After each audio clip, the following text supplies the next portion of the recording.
Hello and welcome to another Raggy's Beers, Wines and Spirits review. And the first thing I see is my head with grey hair. Bear in mind I'm only 48, Jesus Christ. And it's going bald on top, so that's great. Hey, I hate it. Problems with getting older. So, we're reviewing this fella, and this is Batturica Gran Reserva 2013. Now, usually with Gran Reservas, this is from Lidl by the way, and it was on one of their super weekend or wine of the week deals as they call it now, and it was only something that either £2.99 or £3.99. I'm not 100% sure, but a Gran Reserva in the scale of wines is the best of that version of wine. The only thing is, with it being at that sort of price, it kind of kills off the Gran Reserva label. I'll give you an example. Campo Viejo, or Viejo, depending on how you say it, you can find at most of the big supermarkets. They do say, they do a Tempranillo, then they do a Reserva. So the Tempranillo is round about £7 a bottle, reduced to 6 or 5. The Gran Reserva is usually something about around about the £10 mark, reduced to £7 on offer. And then they do the Gran Reserva, which is normally about £16 at the likes of Sainsbury's, reduced down to around about £12. And then if you buy it on the buy 6 get 25, you know, you can get it down even further to about £8 a bottle. So that to me is the right way to do it. So this at £3 a bottle is Gran Reserva. It kind of kills off that name, if you can get where I'm coming from. But anyway, let's have a try. I've already had a sample last night, as you can see. This is the last of my red wine. My supplies are depleted. So with a heavy heart, I'm pouring out the last of the red wine. I've already drank all my spirits. This is the last of the red. And then it's just beer and juice wine. So I need to crack on and get brewing some more because the summer's coming. Although I am trying to be good. Trying. You know, from a... Oh, I nearly spilled the glass then. That would have been naughty. Trying to be good. So, as you can see, it's like a dark red, black colour. I know they call it red wine, but don't that look black to you? You know, it's apples and pears, isn't it? There's a red tinge to it, but it's more or less black. On the nose, vanilla. Definitely got vanilla, and I definitely got dark fruits, blackberries, blackcurrants, etc. And a bit of plum on the taste. Bear in mind this was opened 24 hours ago, so it's had some time to breathe already. But I put the cork back in, and that should have kept the, you know, the air adding to it down to a minimum.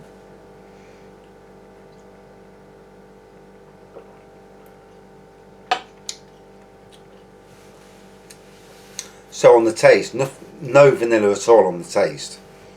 Dark fruits on the taste, and with some tannins as well. Now tannins you normally get in the more expensive wines rather than the cheapo stuff.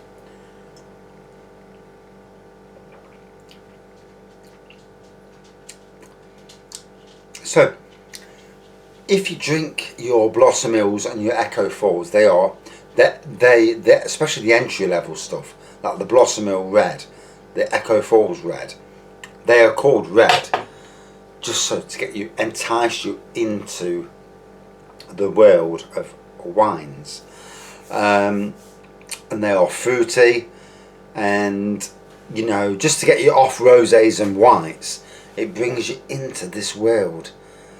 And I mean, some people can jump in straight at the deep end, doesn't bother them.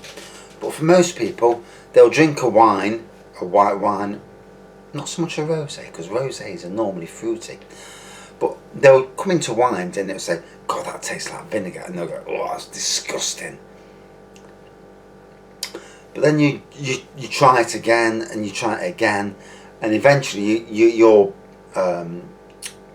get accustomed to the taste. And then once you're accustomed to the taste and it tastes okay, then you'll move on into the more complex, more fruity tasting,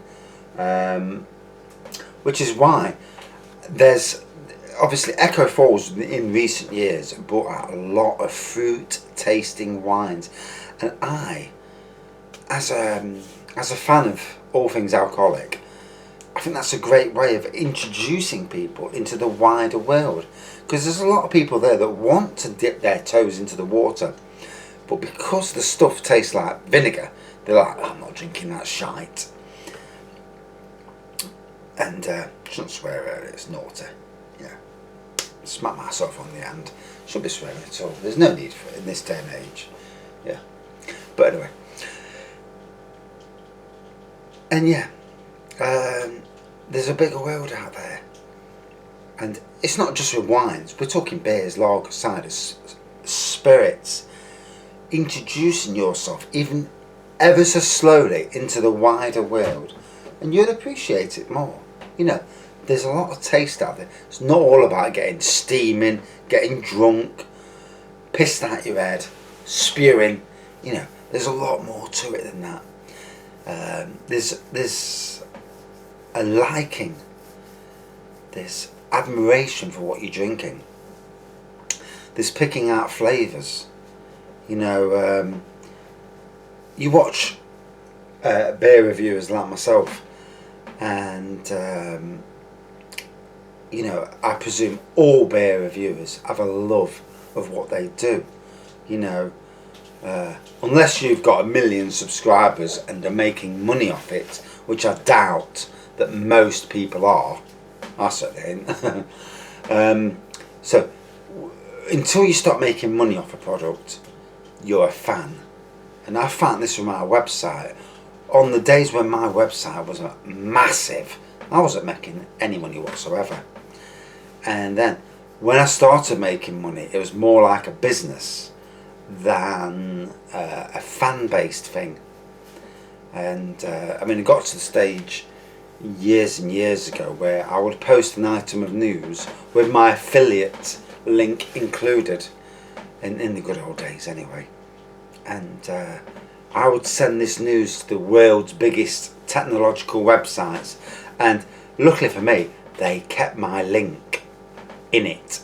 You know, they didn't, for some reason they didn't spot that it was an affiliate link, and I earned massive money.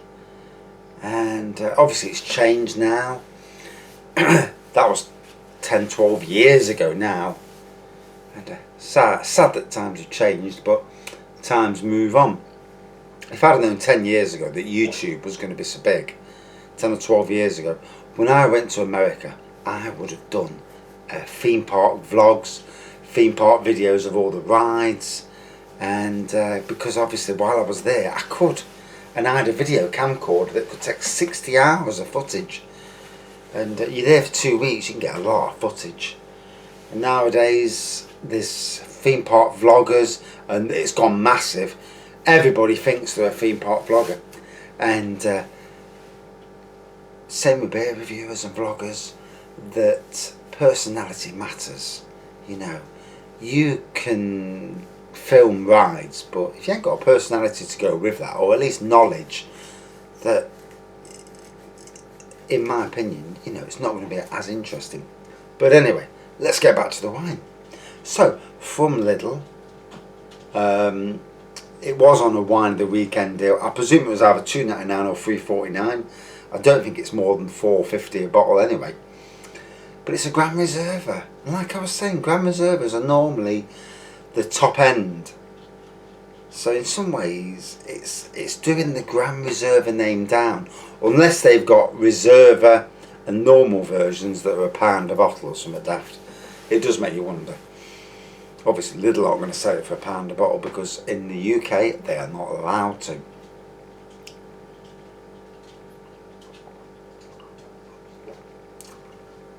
So when I worked at Sainsbury's, up till I think it was 2014, we were allowed to get discounts on spirits. Then some new bullshit law came in where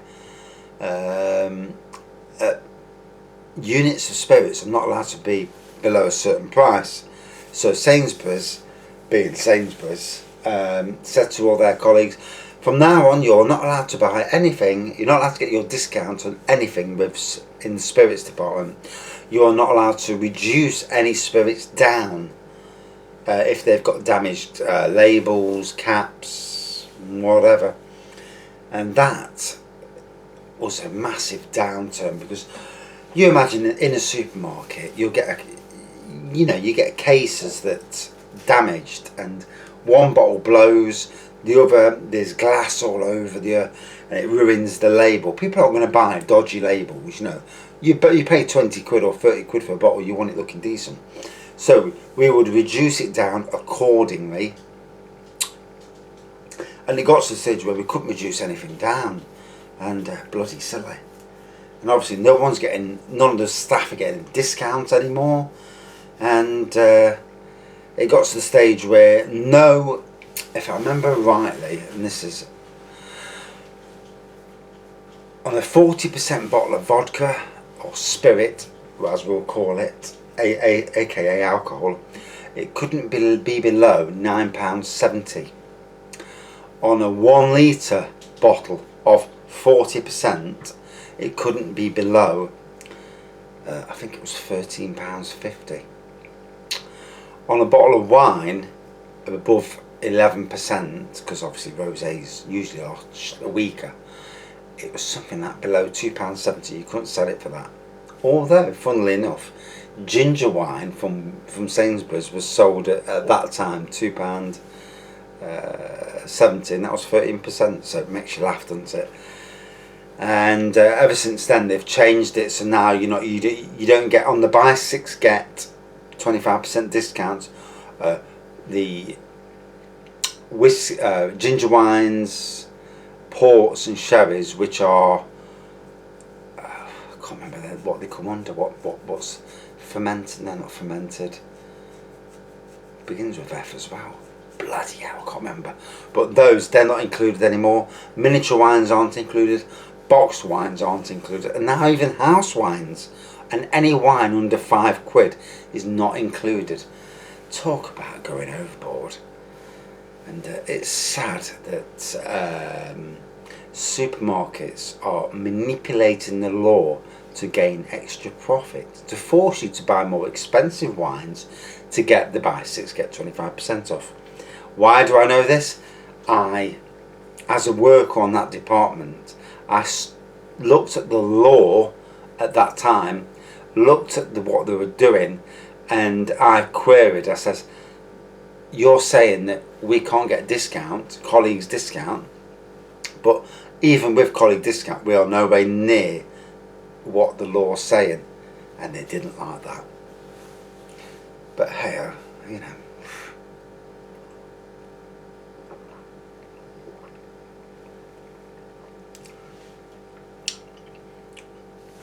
So the fruity flavours, dark fruit flavours, definitely there. The tannins are slight. There's a slight tannins. It's not too strong. It's not earthy in any way. Some of your French wines, your red wines, the more finer wines, you get a real earthiness to them. And I've had some, and they really test your wine drinking prowess, if that's a word. Yeah, but what it is, now if we're being honest, this is a nice tasting red wine. It's cheap. Take no notice of that Gran Reserva name. I would rather they just put Batturica red wine than put the Gran Reserva on. I mean, it's from 2013, so it's 7 years old now. But in my eyes, if you're going to call it Gran Reserva, it needs to be more expensive. Or you have a range of wines below that are the same, but they go down. But yeah, I think it does the name down. It devalues that Gran Reserva name, in my opinion anyway. But what it is, it's a very nice tasting wine.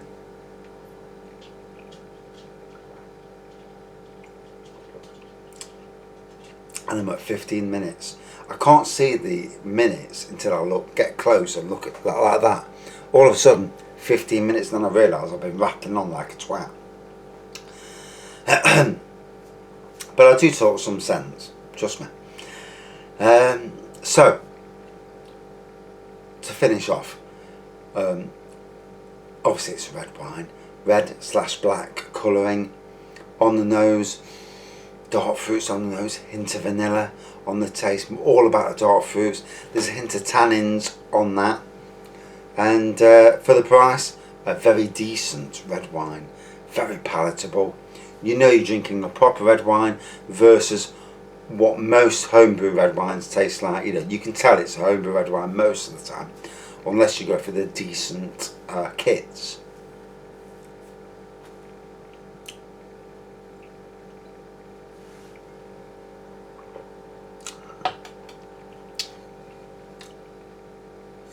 So again, another Lidl product. A very decent tasting red wine. I really can't fault it. For the price it's aimed at, around about the £4 mark. Yeah, if you go to Sainsbury's, you're paying £6 or £7 for the same sort of quality, and it does what it says on the tin. It's decent. Yeah, it's a nice red wine. 4.2 out of 5. And I'm not joking. I feel slaughtered. Thanks for watching. See you soon.